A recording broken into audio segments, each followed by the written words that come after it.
बंदीत असलेल्यांक सुटका दिवचे संबंधी इजायाची उतरां उल्लेख करणं सुरू जाल्लें जेजूचे मिसांव आज खेरी तरान देवसराचे दावलेंत वा प्रभावांत बंदीवान जाल्ल्या एकल्याक सुटका दिवन कार्याळ जाता। आयचे सुवार्तेंत जेजूचे हाजरेन उसांबळ जाला म्हळ्यार देवचार मात्र सर्व मुखार ओडल्या ताळ्यान जेजूचे नांव काण तो बोब मारता।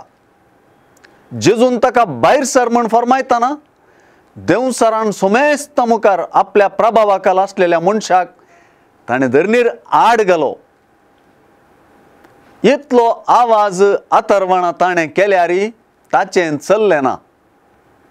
ताका कांयच बादाक करिनासतना ताचे तावन तो भायर गेलो म्हणली उतरांच हाका साक्ष। देवसरा लागीं जेजू तर्काक देवलो ना, बगार ताका तोंडांत म्हणून माऊन करून ताचो अधिकारच नुल्ल करून सोडलो।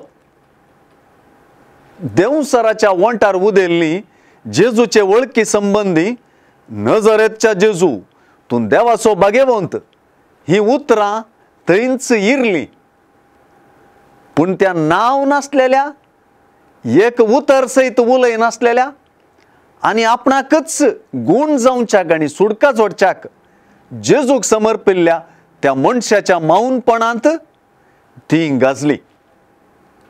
लोकांच्या वर्तनांत आनी उद्गारांत देवाच्या भाग्यवंता जेजूची वळख वाडलेली दिसली।